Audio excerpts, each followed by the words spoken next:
Wesley Fofana playing despite not eating at all during the day. He's fasting due to Ramadan, so we're taking on some liquids there. He's had to show real mental and physical strength, but that's the sacrifice he makes for his faith. So to do all of that whilst competing at the very top level, yes, a huge testament to the boys' capabilities. Wesley Fofana and Cheikhou Kouyaté breaking their fast during a game was a big moment in Premier League history. The acknowledgement of faith within English football has been seen as a progressive step towards inclusion, especially compared to France, where pausing matches isn't allowed. So has the arrival of different nationalities and faiths in our leagues helped change the landscape for British South Asian players in this country forever? You can see the world is moving forward. You can see some inclusion there. As Muslim people, we feel happy that to have the choice and feel the help as well from the club. I really have to say thank you for the medical team we have, because they have to follow with me, like how I pray, like when I go to pray, what time I'm gonna pray, what time I'm gonna wake up to eat. We went about starting up like what they call a Muslim Charter, which is a number of points which are there to support Muslim athletes, whether they're in the higher echelons of their sport or the lower. The Charter is about 10 points which each sporting organisation can agree and support, which allows that particular athlete, men and women, to ensure that they have like a comfortable space for themselves. So things ranging from that, halal food is provided for them. They have the ability to consult with Muslim advisors, the clothing that they will wear, the advertising that they will wear. They were able to feel themselves and know that the club was supporting them. Because many a time that they were afraid, they were scared to mention anything about them wanting to pray or that they were fasting, because that would impact them being in the team or not, because they thought, if you're not eating and drinking, how can you have the same levels of energy and whatnot? So they would be maybe shifted out of the team, and that's their livelihood. If you're not playing in the team and then you get phased out, there's a real genuine fright and scare for them if that they were, to tell their clubs that they were Muslims. Feels like there's been a huge shift of attitudes towards Muslim players.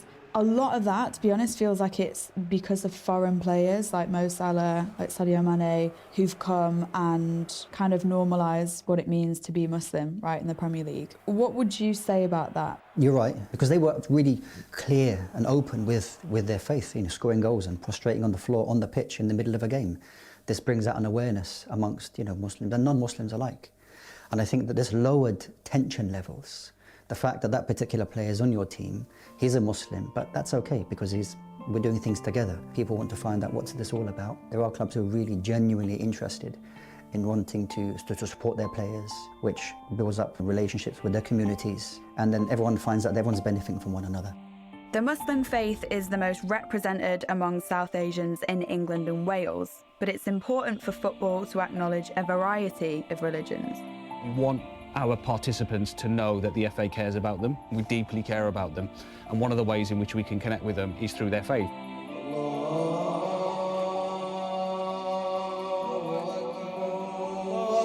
It's part of our Faith in Football series. We want to make sure that we are connecting with all communities. Football is for everybody.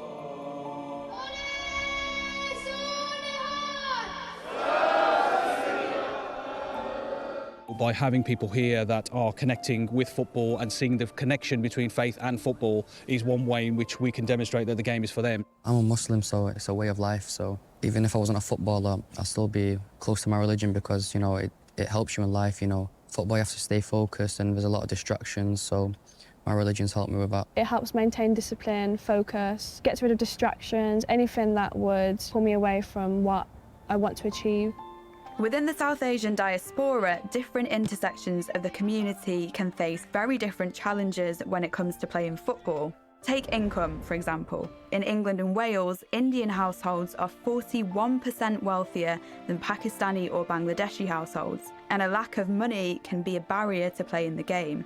If you think that you are going to send your daughter or your son to go and play football, what do you need? You need subscription fees, you need to get access to the place where they play football, they need to get some boots to play. If you're from a lower socio-economic background, you face more barriers, you face further disadvantages. Kids want the top of the best boot, they cost a lot of money, so if you're 6 and 7 and you're starting off at grassroots, you're going to need your family's going to need some financial support to help you get the boots, get the shin pads, get the kit, paid for you to go for sessions at goals, soccer centres or wherever they are, join teams, you got to play subs, you got to pay yearly fees, then weekly fees. It's not cheap for anyone. Once they get into the system, I've seen clubs giving boots, giving clothes, organising travel. So once you're in, the clubs will go out their way to make sure they look after you.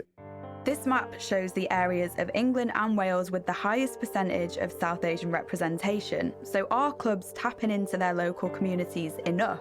This is our holiday activities and food programme. This is going across most of our schools in Redbridge. And you just look at the diversity behind me, and so many of these kids are never going to get the opportunity because of their backgrounds, because of lack of funding. And yet there is so much talent all the way across Redbridge and of course across the country. If I was a Leyton Orient or a Tottenham or an Arsenal or a West Ham, I'd be looking at some of these estates, I'd be looking at some of the children who will get overlooked. Being in the communities is the way forward with these things.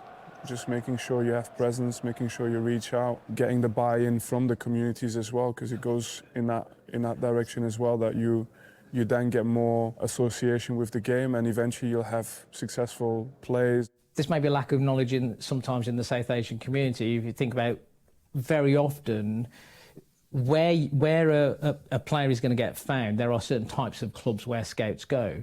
How do people know where those clubs are, where the scouts are going?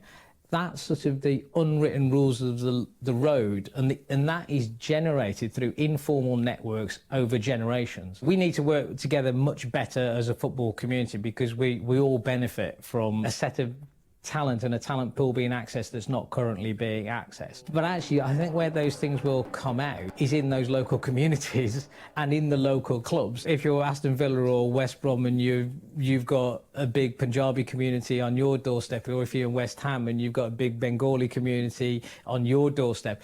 And so there are geographic locations where you'll find that there are particular types of people in those subcategories. That's, I think, how we will solve those challenges. Some of the best South Asian footballers in this country are and have been mixed heritage players.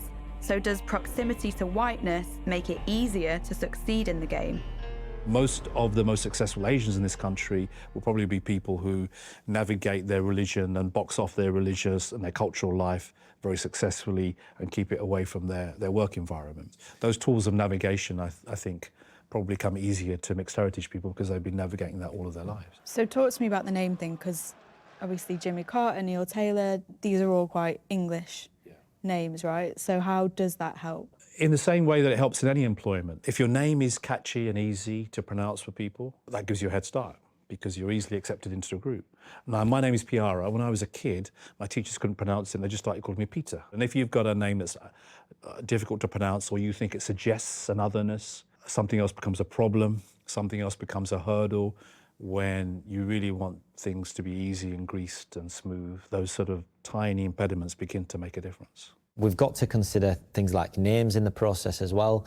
We've got differences in skin tone, in skin colour, that some recruiters who might have some kind of conscious bias here, they might not even realise that they're from a British South Asian background. So those stereotypes that they might hold about British South Asian players, culture, not right, or physicality, etc., they might be less on the agenda. So it possibly works in the favour of these players who are from dual ethnicity backgrounds because they're closer to whiteness. In terms of like trying to fit in, trying to be accepted, I don't think I was very comfortable being in that environment because there wasn't really people like me with a last name like mine. And I realise now I kind of pushed aside my Indian side to try and fit in with this society that was predominantly white around me. I kind of feel, do I not regret it, but it's, why should I have had to have done that? Whereas now, like, it's an amazing part of me. People can't pronounce my second name. Imagine if they couldn't pronounce my first name as well. And I know that there's players with foreign names, but they're always given a nickname to make it easier to say. Obviously with my second name being Khan, so middle name Mohammed as well, a lot of people can look at that. Growing up, there's not a lot of people with South Asian background in football. As soon as they see the name on a piece of paper, then they'll expect me to look a particular way, so they're quite took back when they see me. I don't think it's sort of made a difference when I go back to sort of the way I've performed on the pitch. Maybe if I wasn't performing that well and I was performing sort of the same as maybe somebody else on the team, they might have opted for somebody from maybe an English background.